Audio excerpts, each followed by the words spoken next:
Good morning, good afternoon, good evening, depending on where you are in the world. I'm Ray Orsini, joined as always by Mr. Matt Topper, and we have one of the show's friends, co-host for the day. We have Mr. Kyle Spooner. How are you guys doing? We're doing awesome. Well, thanks for speaking for me, Matt. I appreciate You're it. welcome, Kyle. So thanks to everybody that was watching MSP Dispatch 10 o'clock with Tony and Matt Fox. And this is our new date and time. Friday is at 11 a.m. I don't know if this makes us more professional. Can we say that's why we're doing it, Matt? That's why. Totally not because of football. Let's not talk about football season at the moment for us Jets fans out there. Aaron Rodgers had a fantastic 7 minutes of the football season, man. It was Look, great. those first three plays Did he even make were it 7 absolutely minutes? I think it amazing. was like 2 minutes. If you count being carted off the field. No, I'm a Green Bay fan. I wanted Rodgers to go to the Jets and dominate, and it sucks. It does, yeah. It's yeah. I don't even know what to say to that. I mean, he did more yards going from the field to the medical room than he did on the field for the entire game. He got zero on the field. What happened? He got zero on the field. Zero on the field. That is. I'm just sitting there on the couch saying, I will say, this is the most Jets thing that could have possibly happened. Aaron Rodgers had a better QBR rating than Daniel Jones. And that's not quarterly business review. That's yeah, no, it's not.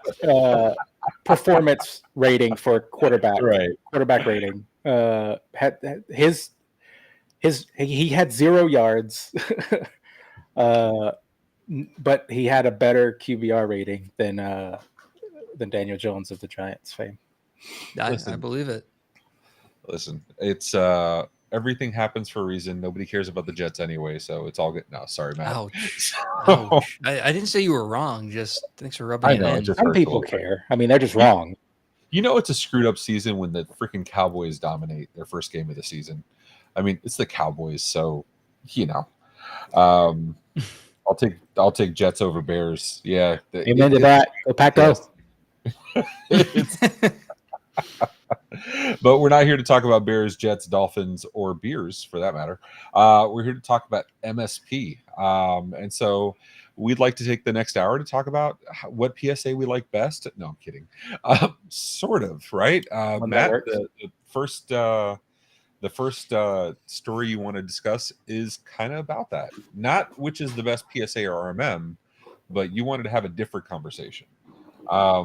I'll just do the TLDR on this because it's a lot. I'll put the link in chat. But basically, the post goes, it's an endless search for a new PSA RMM tool. Any ideas? Blah, blah, blah, blah. Picking a tool. Matt, why did you want to talk about this? Well, my actual response to this is not actually appropriate language-wise for most channels. But I think it said something like, this industry is obsessed with tools to the point of almost forgetting the purpose of tools and forgetting that they exist to solve problems, not necessarily to be magic bullets or any kind of foundation of things, right? They're there to just do something, and that's it. And I think as an industry, we've gone off course. We've thought about tools as being there for being the end all be all, like the core of the business being about the tool as opposed to just a way to help do something. So that I'll frame the discussion with that, and instead of just soapboxing for the next half hour.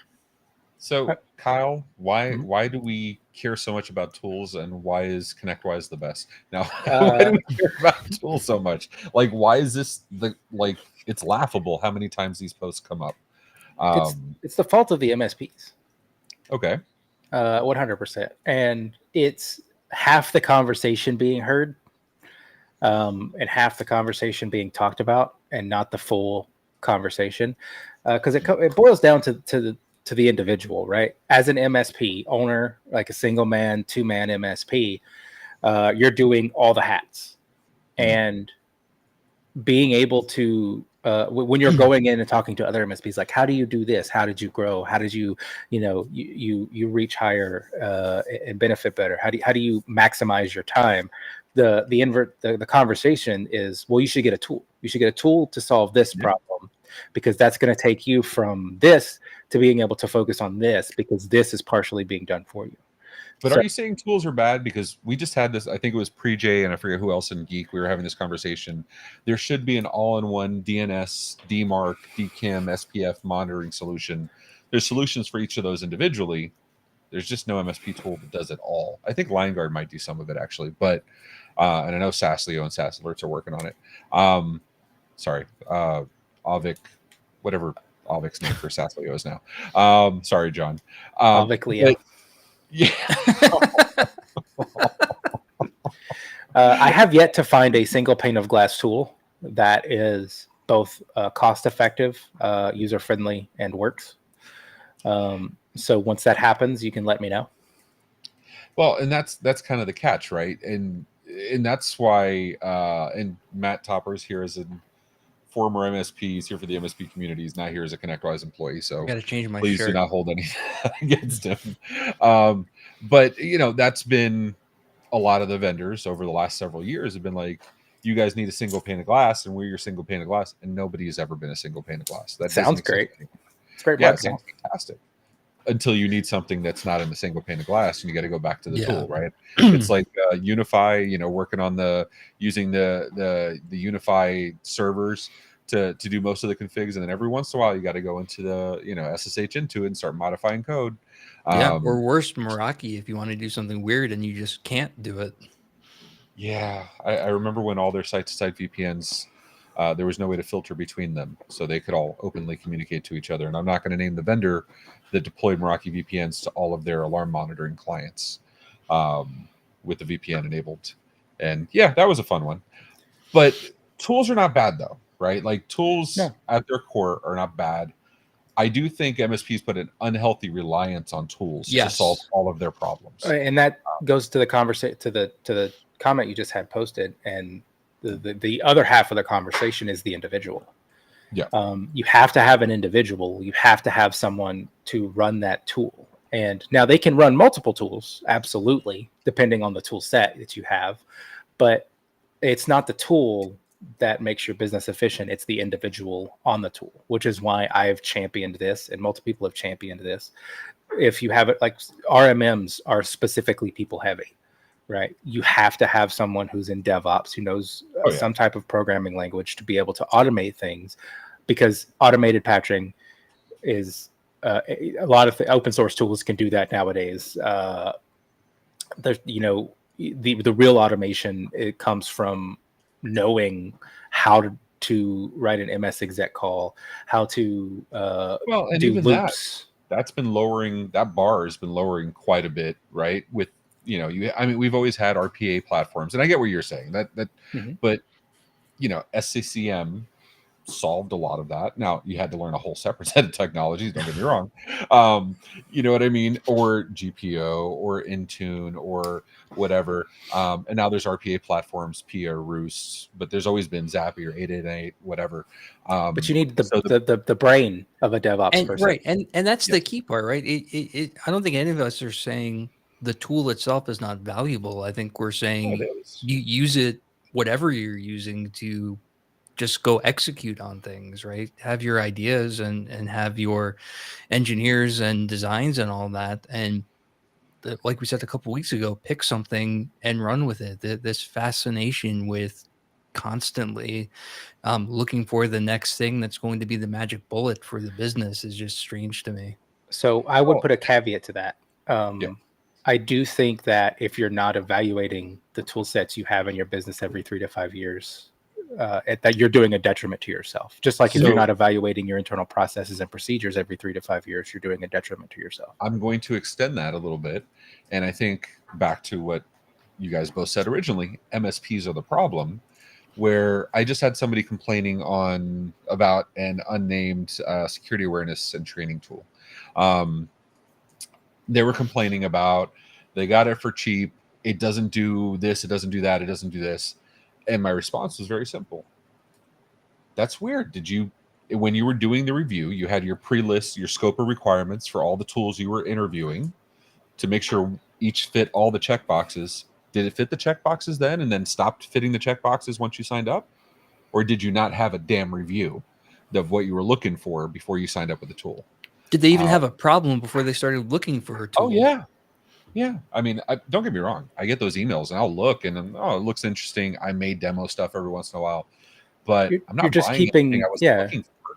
you're keeping You the know what I pulse on the industry. It's Yeah. important, which is why you need to evaluate. Now, when you evaluate, you need to have a checklist of what works now, what doesn't work now, and going into a vendor conversation with, hey, I'm just looking. I have not decided to leave my current stack. I'm evaluating others to make sure that what I'm doing is still correct, because your business grows rapidly in this day and age, right? If you're trying to grow, you're pushing for that growth, and what works today is not going to work 3 to 5 years from now. And if especially if your business grows, because you can't run a 50-person company the same way you ran a 5-person company. That just does not translate. It does not work. 100%. Agreed. And that's one of those things where, and to Daniel's point, right? Daniel coming to us from LinkedIn. I don't think we've ever gotten a LinkedIn response from the evenings. Now people are actually online and looking at stuff, so that's cool. But saying tech knowledge density will overrule tool stack, and I think critical thinking over tool all day long. I agree 100%. That's why I personally appreciate even non-technical people taking even a very entry level, very basic level programming class, because it teaches you logic breakdown. And I think that is the single most important tool you can have in your skill set. The tools themselves don't matter. I moved, like most MSPs, I moved from one platform to another platform over my career. And I learned somewhere about 5 years in that I was going to stop using the tools of the platform and I was going to start making my script agnostic. And I chose PowerShell for that, for obvious reasons. But that made it so much easier that when the day came that I wanted to switch to something else, it was so much easier because I'm not using the built-in stuff. I'm using this. Now that takes people that know how to write those scripts, to what Kyle was saying, or that know how to use these low code, no code options that are available. Even Microsoft has really good. I mean, you can build a full CRM with Microsoft with zero code if you wanted to. You'd kill yourself. You hated yourself, yeah. Oh, yeah, I wouldn't want to. No, you could. So that brings a good point. Where do you guys? Where's the inflection point to bring that back up? Where's the inflection point for you guys where you say I could build this or I should buy this? Because let's be honest, there's no tool out there that any of us are not capable of creating to some extent. Not as pretty, not as efficient, not as complete, but most of us are capable of getting the individual jobs done. It goes back to the checklist. Yeah. What specific things do I have to do? Where am I missing it in the products I'm looking at? And depending on what if let's say item A on my list, none of the tools have available. Yeah. And it's a 30-minute build for me to build out all the other required aspects, right? I might just be like, all right, let's just build my own. I mean, the time is going to be much more efficient if I build my own or have someone build it for me on my team than buying a tool and then still spending half that time building it out, right? So it depends on what's on your list and how long it takes to develop those individual items, even individually. I think for me, it's pretty scope dependent. Is this something that after I built and the bus factor, I get run over by a bus? Is this so complex that nobody else on my team can support it or deal with it afterwards, right? So if you're beyond writing scripts and you start getting into something that's more like I'm writing an application, that's when I start getting into, I think we should probably buy this because there's going to be a support expectation of this beyond what I'm capable of providing, especially long term, right? If I had built something and then left the organization, that would put the business in a very bad spot. So we talked about that, and that's kind of what we did. Jonathan is talking about here. He doesn't want to pick he doesn't want to pick Veeam for BDR because it's too much for him to manage himself. And realistically, and that's kind of the reverse bus factor, right? Like, forget if I'm gone, nobody can manage it. It's I can't manage it myself. Equally as important, 100%. And it's finding those right things, because at the end of the day, image, file based, point of whatever, backup is backup. They just have a few different extra things and management controls. And yes, sir, don't get me wrong, I'm not saying we should all go back to, tapes, but it's for the most part, the majority of the things are all done by all the major players, Yeah. which makes it even more important to have that list of requirements to know what the important stuff is that you might miss out. Because I can't tell you the number of times, and I'm sure you guys have heard it, oh, well, I assume because this platform is so mature, it would have already had this feature that I never asked about and never told them it was important to me. And then they get pissed after they signed. You know what I mean? don't know that I agree with this comment. Okay. Which I one? think- The larger you get, the more risk to internal developed tools? Okay. Yeah, I think there is like it's what's that phrase when you like learning something and you Dunning-Kruger where you, Yeah. where you hit that peak and then you Yes, come down. Dunning-Kruger. I Yep. think it's a similar aspect to this. As a smaller MSP, your internally tool develops. Your ability to develop and maintain your tools go up, and then as you become a bigger MSP, I'd say maybe the 5 to 25 range, you're pulled in so many different directions. Your primary focus isn't that tool anymore, so support lands still on you. But as you get bigger, the tools you have are developed by teams at that point, not single individuals. And it Yeah, I totally would just depends say- on your staff, right? If you're a software shop that decides to open an MSP, you're pretty capable of writing tools, most likely. Well, yeah, but usually the bigger MSPs have a bigger proactive department or a knock department or whatever you want to call it that has specialized development ops people. I will say, so I think the line here for this, and I don't disagree with either one of you, or even Daniel, believe it or not, the change happens as you get bigger. Your processes become so much more important. So in my orgs, we do a thing called APEC. It's methodology I came up with, God knows how long ago, and I'm sure I copied it from somebody. Assess, plan, execute, communicate. That is the order of operations for us. The assess, determine the scope, determine what's needed, what does success look like, what tools are we going to need, what resources, what do we need to get in advance, blah, blah, what's the testing going to look like, so on and so forth. Stuff that we've all done. It's just putting it into a 1, 2, 3, 4. I will say, as we've gotten bigger, the number of conversations that have started with, we can't just make changes like that. We need to discuss as a team. We need to plan out what it's going to look like. We need to plan out the rollout, determine the communication, and we need to know all that before we write the first line of code or whatever we're going to do. Those processes become infinitely important because knowledge sharing is definitely much more difficult the bigger you get. And so if you miss those initial pieces, that knowledge sharing is just not going to happen. Would you guys agree, disagree with that? Yeah, I'd agree with that. I would disagree with one point, and that is requirements definition. I think is just as important, even if you're like 2 people. Say that again? I don't know. Cut I out don't for know me. that it gets more important to communicate things like what ultimately sounds like requirements definition at the Right, beginning of yeah. the project. That I think that, in fact, is sometimes more critical in small projects, right? You're tempted to just dive in and start coding before you even thought about the architecture, the requirements, and that I don't think scales, but or I don't think increases in difficulty with scale, but the communication. For sure. I mean, I found that out when I went to a much larger organization than I came from. Yeah. So talk to me about scaling. How did you, to me, I mean, I've always been an ogre on process and documentation. That's been like from day one. And I will say documentation becomes much more, I would argue it's always needed at any stage of the game. It becomes much more critical. The pain points that present from not having documentation get worse the bigger you get. Can you guys describe like how your documentation methodologies changed throughout the evolution of your careers? The focus becomes on the onboarding,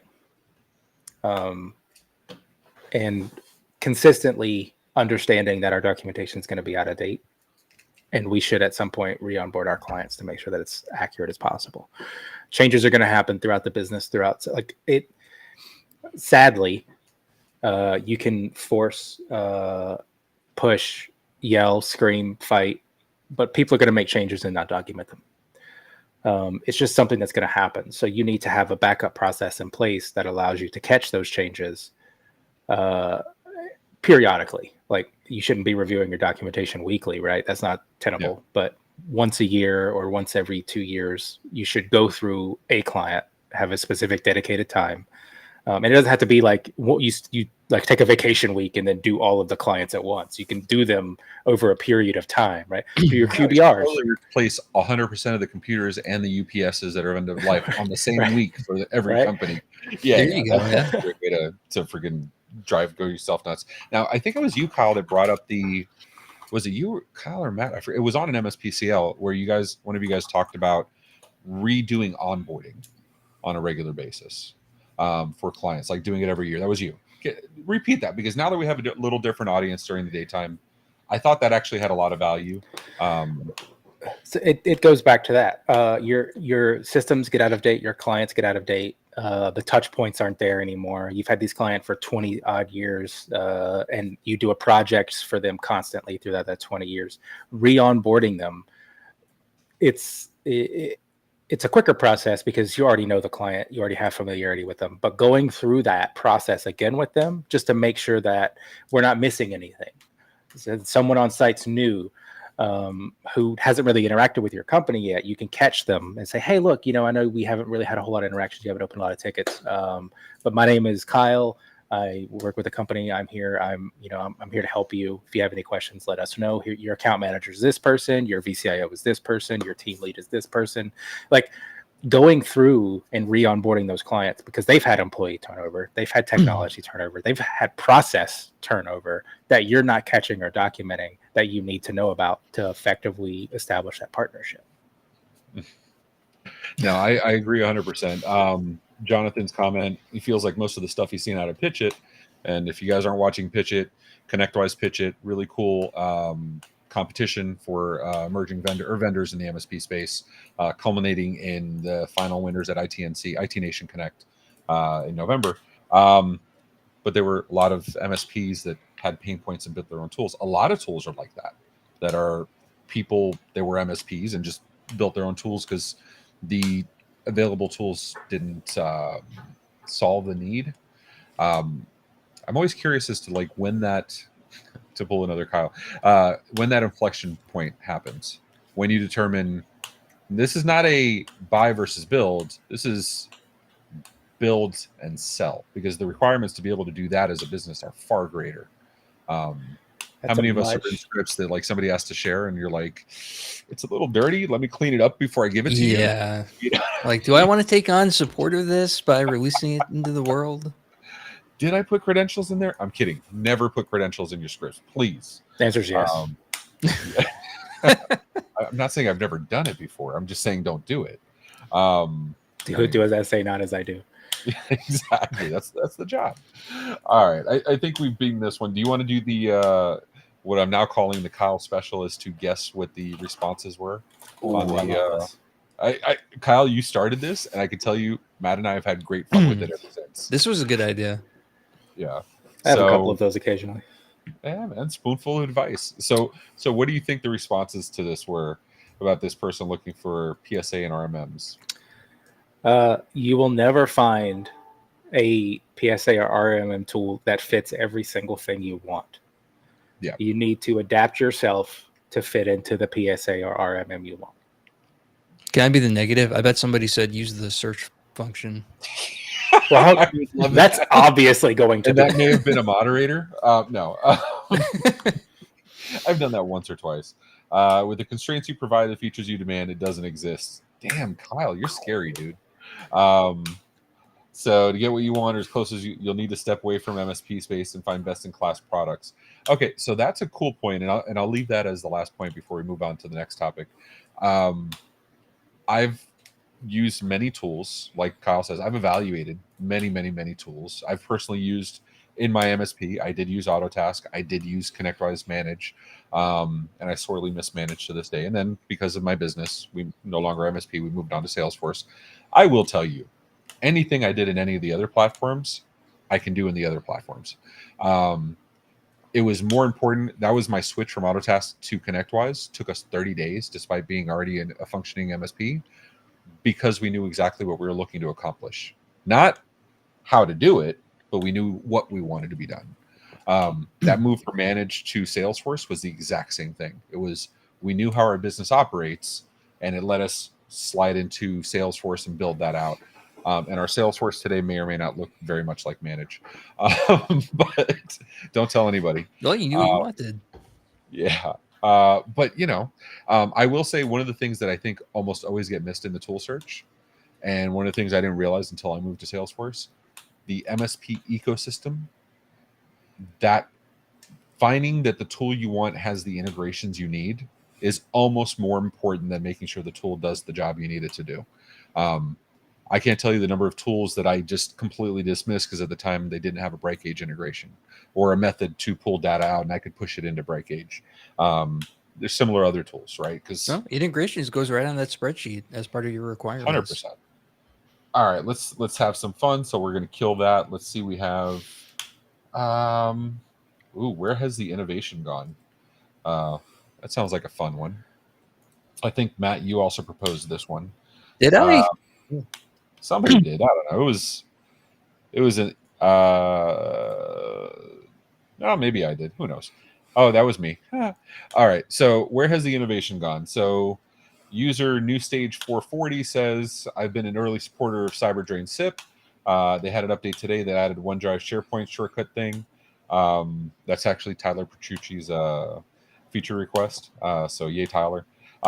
Didn't even know it existed. Started thinking on how smaller vendors in the market are impacting my company more and more, educating me about features MS hasn't even told me about. Also, just real quick, I learned yesterday, Microsoft has Windows has a built-in video editor with AI and automation for scripting and closed captioning. Really damn awesome.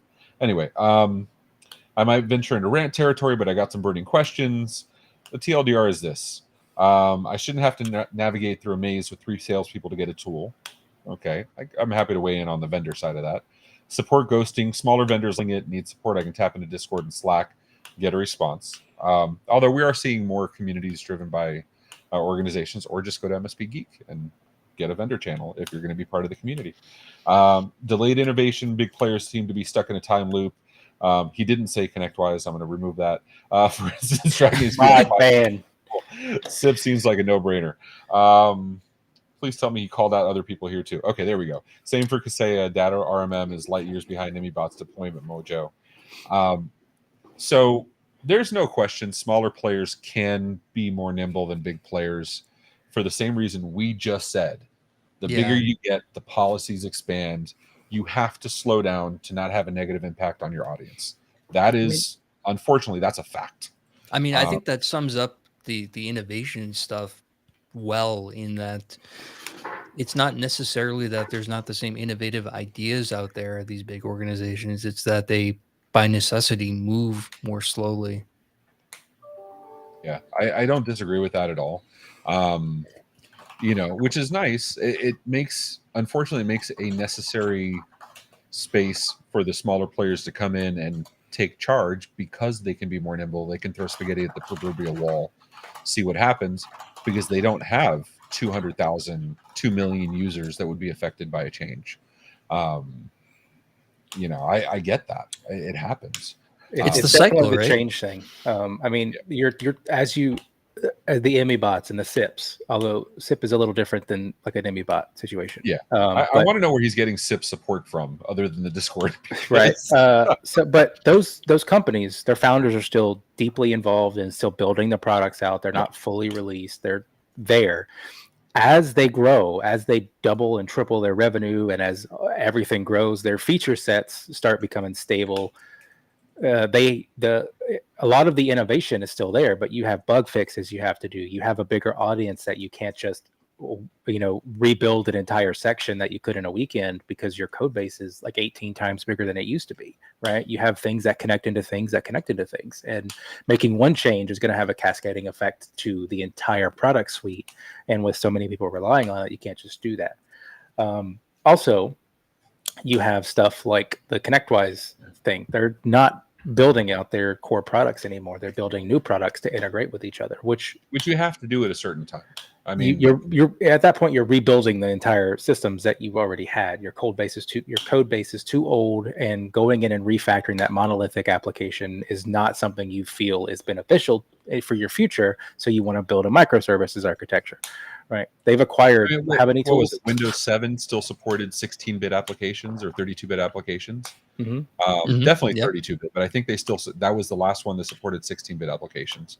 When that wasn't a thing since Windows 3.1, Windows NT maybe 4.0. Yeah, Windows on Windows. Yeah, but Microsoft supported all the way through Windows 7, which are still deployed to this day.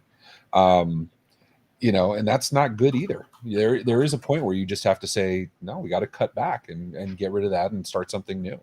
Yeah, the Microsoft versus Apple model, right? Microsoft Yeah. is historically backwards compatible, and Apple is the complete opposite. They're Got the my no stupid way, trackpad right here. get rid of this stuff, and it's gone a couple years later. Yeah. And the industry caught up, right? The software industry said, okay, we're going to rewrite our stuff, and the Microsoft industry doesn't necessarily. Yeah, I mean, and you could argue, yes, Apple is a much more profitable company than Microsoft, but Microsoft has infinitely more users than Apple. And it's really hard to say because Apple's profitability is largely Yeah. from iOS. I mean, Apple's profitability is like they hoard money. Like Microsoft actually spends all their money on Microsoft innovation. also has 9 different billion-dollar revenue generating departments. Like, how insane is that? Not a billion. There's got to be more. Badass, but like, Yeah. This was at Ignite last year, but yeah, I mean, that's crazy. I mean, it's insane. Like, in Apple's primary focus is an Apple device. If it's in, Yes. And Microsoft is focusing on an ecosystem, the Microsoft ecosystem. So this touches this, and I'm okay with you integrating into this. And like, it's a different, and they both have their places. Don't get me wrong. Not to say it's not a pain point for the MSP regardless. It's still, you know what I mean? It's you have this expectation of stuff, and as the company grows, look at Adigy. I knew Jason Detbarn because he's here in Miami. I knew him when it was literally him and 3 people, a husband and wife developer from Cuba, and Crazy Mike that was doing sales. And Adigy's blown up. You know what I mean? Emmy is blowing up. Sip's a different animal, but you get what I'm saying. Yeah.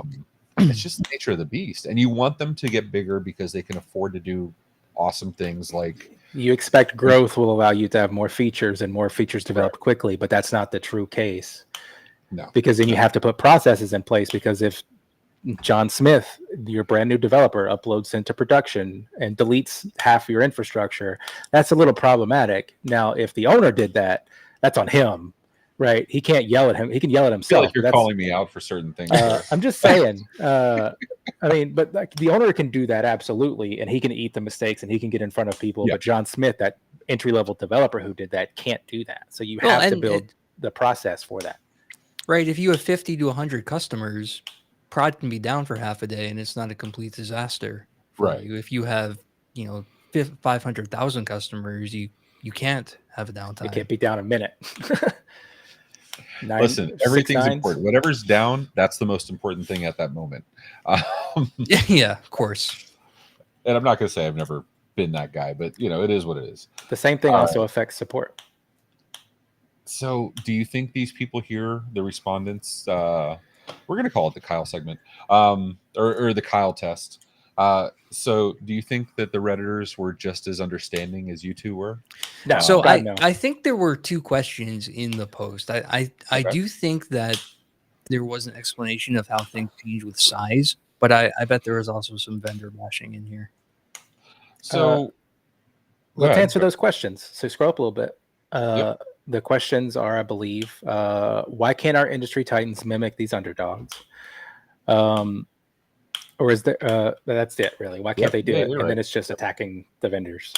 Are they just lounging in their profit pools, unwilling to dive in innovation? But hold on, you answered this, Kyle. You hit this nail on the head. Yeah. You just said Apple's never been innovative, ever.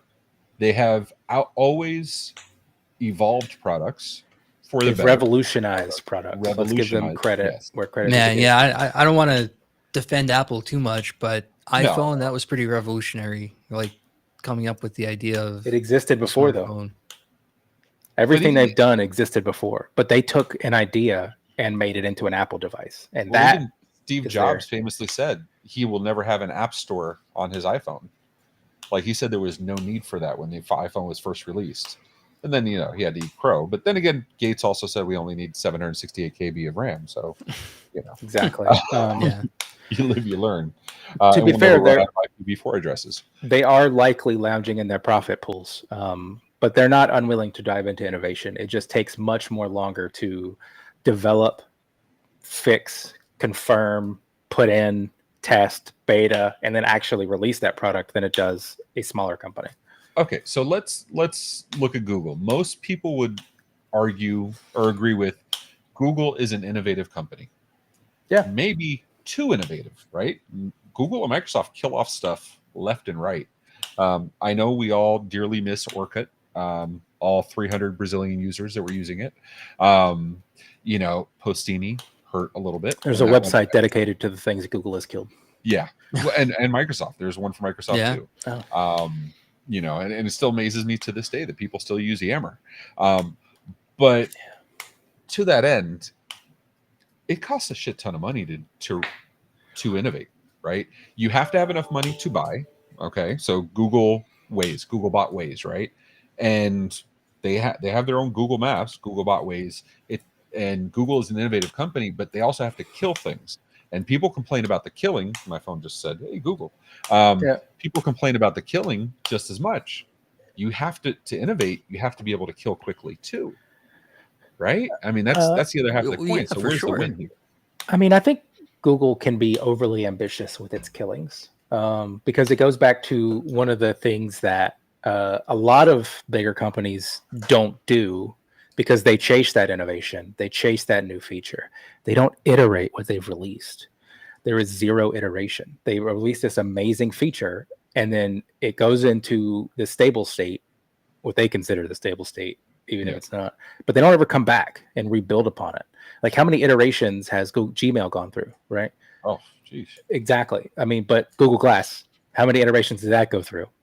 How many iterations did a lot of the other stuff? Like it's just that's the thing that a lot of people don't think, and they may look at the current release and be like, everyone loves these specific features, but it's not generating enough revenue or enough profit for our specific profit centers. But they don't go and figure out why it's not doing that. They don't go and figure out, or they may, I don't know. But they don't think that the investment in iteration is going to pay off and, you know, spending that extra time. There's always the money motivator behind doing anything in a bigger business that most people don't realize. Like all these Google apps that they killed, they weren't profit generators.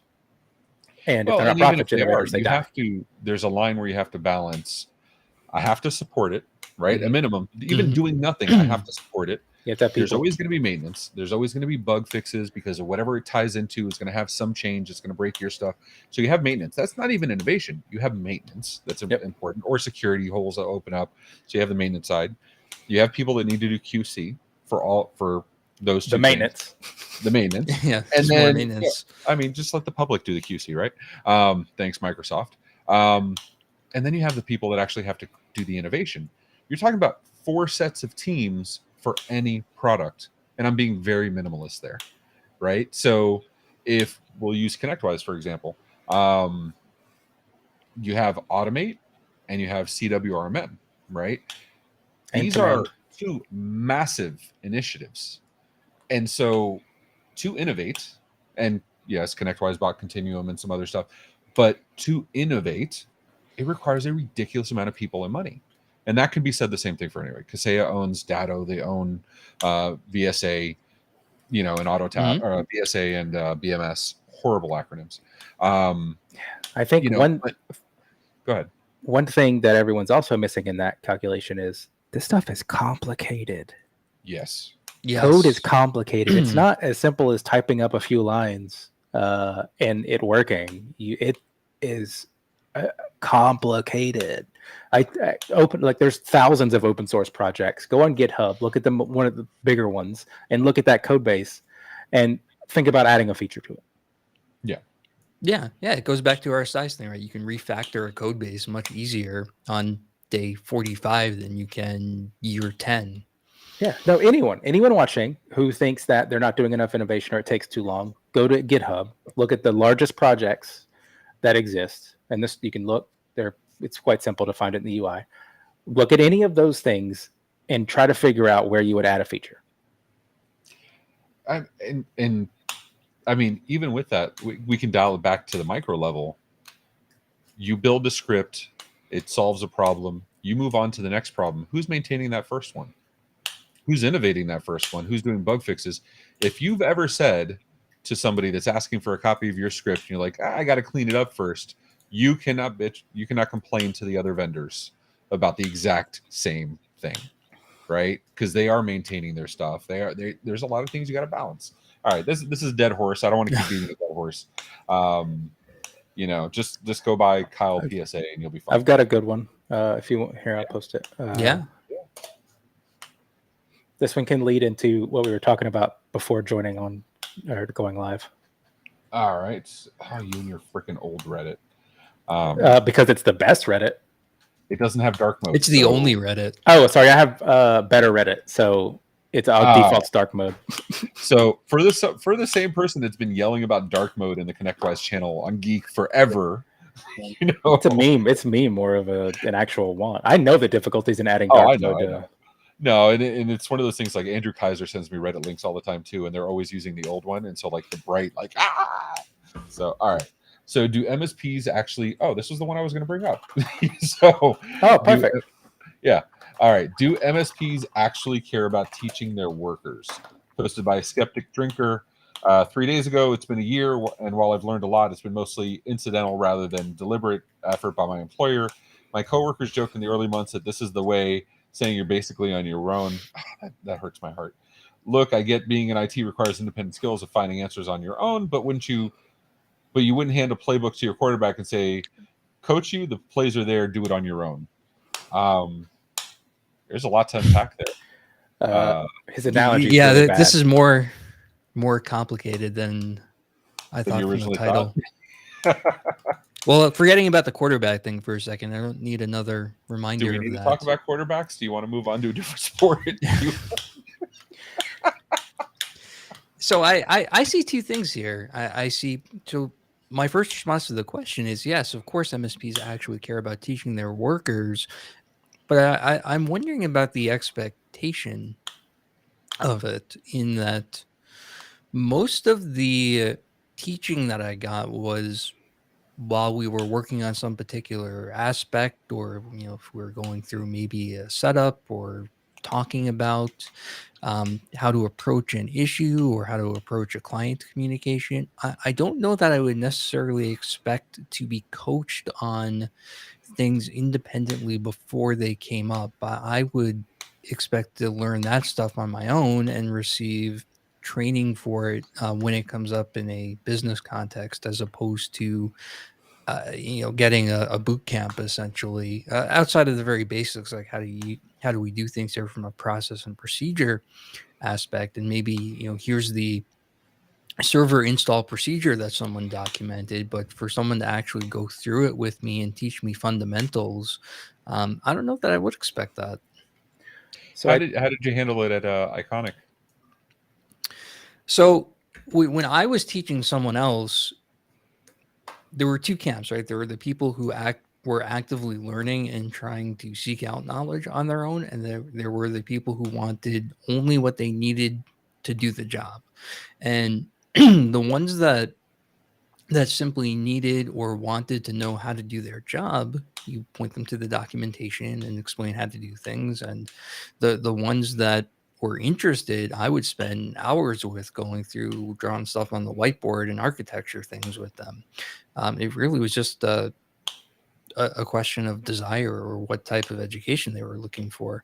But I don't know that was expected, right? So like when I started in IT, I was doing networking at first. So I went and bought a whole bunch of networking books and learned that way. And on the job, the only training was really whatever we happened to be working on that week. Kyle? There are two facets to this question. You were just like, I saw that nervous energy, like you were dying to like. He's talk like and waiting just for moving me your to phone stop so he can. Yes. So you in a help desk situation, the training for how to do that job effectively is different than a projects or solutions architecting situation. Because on one hand, you can't, the only way to make someone on an MSP help desk effective is to train them how to troubleshoot, train them how to think critically, train them how to be more effective in what they're looking for as far as identifying the root cause. There is so much that an MSP deals with, from printers, networks, servers, desktops, users doing things we didn't think possible to machines, that you can't teach that as an effective way to make, because you'd be in a school for years. Like you'd have to do beyond master's level education to cover all the stuff you need to do. But teaching the core of how to identify the root cause, the problem, and solve for that is how you build your help desk better.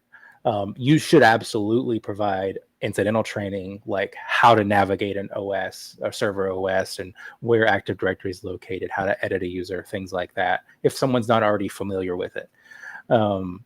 But that's not going to translate well when there's a corrupted user and you don't know how to identify what user's corrupted, right? Or you don't know how to understand that the user is corrupted.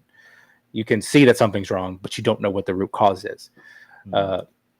But if you train them how to identify root causes and to keep poking things, then they'll build that experience and training better. On the other side of that coin is the architecting and building out future solutions and massive changes to systems and architecture. That is a completely different learning, because then you have to teach cause and effect, basically. Like, I'm going to make this change, what effects does it happen, which can arguably be effective in the help desk sometimes too. But you have to, okay, we're going to move the switch here into this network closet. We're going to connect it on this port. We're going to do this. And then we're going to route all the traffic from the warehouse into this main switch over fiber connection. And then that's going to leave so-and-so out in the loop. We need to make sure to get a run over to them. Like, you have to, you use different sides of your brain as far as the troubleshooting part goes. It's not necessary. There's no root cause to building out this solution. You're trying to cover as much possible and the limited amount of time, money, hardware as possible. So it's a different skill set that you teach them. Right. That goes to that incidental as you're doing things type of training. Do you provide, would you be talking about fiber connectors or routing or stuff before you got to that point in the project with the person, or would you expect them to go learn it if they were interested beforehand? It depends on what I hired them to do. If I hired them to do networks, I would expect them to know it. If I hired them to do low-level projects and they had an innate curiosity about networks, I would, if time permitting, put them with someone who knew networks, because I don't know networks. And hey, look, can you mentor this person on doing some networks? They want to follow you when you're building this new project for this client, and they're switching. They have an interest in that area. And then I would encourage them to seek information on their own. We're in a world nowadays that I didn't have growing up, where I can just YouTube a thing and learn it. That didn't exist nowadays. And all of these up and comers I'm super jealous of, because I couldn't, in my formative years, be like, how to write code in C++. I had to find it on the internet and find books about it that someone had put online for free. And allow me to view it so that I could train myself and teach myself how to code and stuff like that. So as long as you spend time and understanding where they're at and hire them for that position, and everyone's on the same page for what they understand, then training kind of does itself at that point. As long as you're comfortable with the work they're doing, they're comfortable with the work they're doing, and like, there's no, like, you don't expect any more of them than they're providing, right? Right. And I totally agree with that. I think the original question, though, was about the expectations, or at least how I read it, was an expectation that they would get additional training beyond what comes up incidentally as they're working through projects or tickets. And to me, that's hard to do. It's hard to find time to do it. Yeah. So my perspective is this, and I'll make it quick because I know we're up against the top of the hour. My perspective is this: so employees come in their first week, they have their HR onboarding, obviously, but they go through platform tools, and they do training, and they meet each of the departments. They sit on those meetings for that week. Week 2, they have already done all the platforms, so they know how the platform works in terms of like our CRM, Generalities. Yeah, they may not yeah, have the intimate generalities, familiarity exactly. with it. Not the job specific, the generalities. They know where to find docs. They know whatever. Salesforce, multi-factor authentication, all the fun stuff. Second week, we're doing on-the-job training. They're doing, and at the same time, we're still splitting out every day over the first 2 weeks, a couple hours a day to do our LMS training for our different platforms too, for the job-specific stuff, because we do have LMSs for that as well. But they're doing on-the-job training at the same time, so they can get the book knowledge, but also in practice. And then, from there on, they do their processes to get released. From that on, they've been trained on how to do stuff. They should know how to do their job. The second half to that is they need to learn how to do new things that are beyond their current skill set. Our methodology for doing that is if a ticket gets escalated, the escalated engineer, the tier 2, tier 3, tier 4, whatever it is, will sit with the person that escalated it, and they will be there, and that person that escalated it will be doing the documentation while the person that is fixing the problem is actually affecting the solution, so that the new person, the person who escalated it, now has that skill, that training as well. And we have documentation to share with the rest of the teams, however it may be. That works. And then separate from that, we subscribe to OKRs, objectives and key results. Plenty of companies, Zappos, Google, there's plenty of documentation on this. We do OKRs, and we separate time out during the week, every single week, and as part of their performance evaluations, we determine with management, with each employee, what are the future goals? Let's build your skills in these specific areas.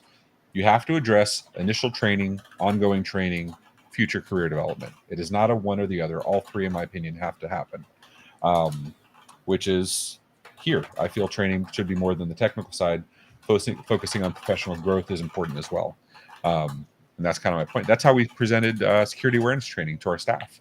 This is career development. This is teaching you how to look for things and how to be a better, be at less risk in doing your job, right?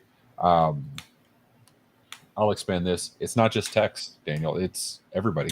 Word of Across the advice: if, as someone in your business, if I don't have a visual path to get to somewhere else in your company, you're doing it wrong.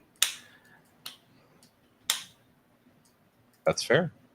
I have a little secret I want to share that I got to download real quick and add to here.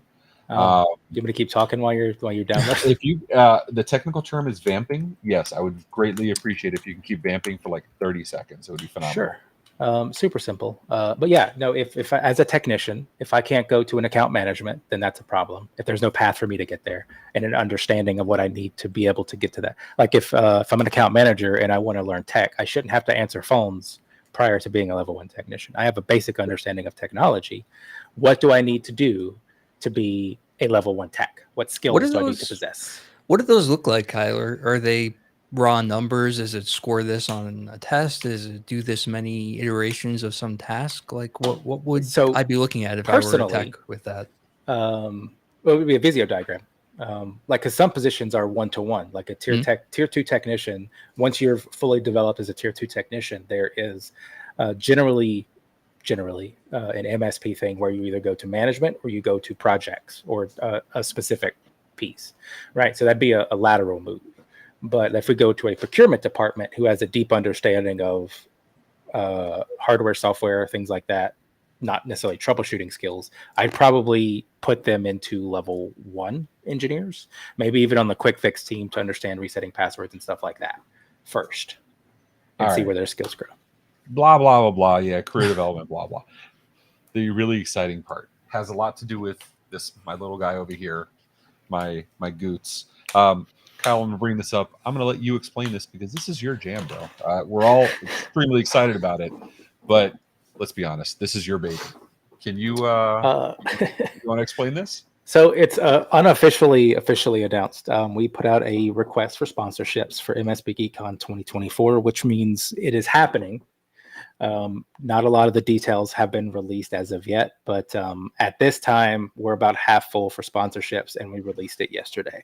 So I think big this is shout the out first to time we those. actually share the dates publicly. So, oops. Well, it's in the sponsor prospectus, so Yeah. and that's available on the community and the announcements channel for anyone curious. But we're transparent for the most part organization. We're a nonprofit, so we kind of have to be for a lot of things. So we released the sponsor prospectus to everybody in our community first. We have distro lists and other public places afterwards, but we wanted to give those vendors who are in our community and active first shot. But it's the last year's event was phenomenal. Everyone loved it. Hopefully we can repeat that. We're not changing a whole lot. We're adding where it makes sense and editing things that were some of our biggest complaints. Everything that didn't happen in year one is going to happen in year not two. True. Not true. For instance, we're making the schedule a little easier to digest. We're breaking it up a little easier so that it's not just if it doesn't feel overwhelming. We're serving breakfast on the first day, things like that, which were some of our biggest complaints. But I'm super excited. We're running it back, and it's going to be at the same location. And the dates obviously are up there. And once we get everything ready to start selling tickets, we'll start pushing for that. Make sure to get those conversations started with your CEOs, your supervisors, your friends in the industry, because we are going to have an amazing event full of learning, education, and the works. And I'll put out the same thing I offered. I know Mendy, I know Kyle, you offered this last year. If your boss needs a little convincing and they're not listening to you, I'm more than happy to get on a call with your boss and tell them why I think it's important. I know Kyle would be absolutely happy to do the same thing. I don't want to speak for Matt, but hey, Mary from Finn, one of my favorite Finsters, also at MSP GeekCon. So yeah, but really, it immediately became one of my favorite events all year long. So I'm very excited about it. And for more information, just go to MSP Geek, go to the Discord or the Slack. Discord's better. And there's a channel, and you can find all the new stuff that's coming on. So I know we're a little past, and I have to jump for another meeting. Guys, is there anything else you want to say before we let everybody go? Kyle, I'll let you go first since you want me to speak for? I'll speak for Matt too. If we would in reverse of the beginning. No, fair. It's great. I appreciate you having me on. MSP GeekCon is happening again. I love coming to these and love having conversations. Awesome. Matt, did he say everything you needed to say? Always good conversations. I like that we hit the business side more than the tech side. Yeah, I love that side. I do too. I love the business side personally. I have to do this because if not, my staff will yell at me. We do have upcoming events. Let's see what we got. We have we're doing MSP Community Live right now. We have wins and losses next Tuesday. Jason Slagle, he's out doing Bourbon and Beyond right now with Matt Clark and friends. AI Roundup, and then that's it. I think and then obviously MSP Dispatch. Oh, Bits and Books next Friday, which we're gonna miss you, Kyle, but it'll be fun. I may be there. I may not be talking a lot. We'll see. I am looking forward to it either way. All right, gentlemen, ladies and gentlemen, thanks so much for joining us. We appreciate every one of you. We hope this was enjoyable for you too. And until next time, take care of yourselves and each other.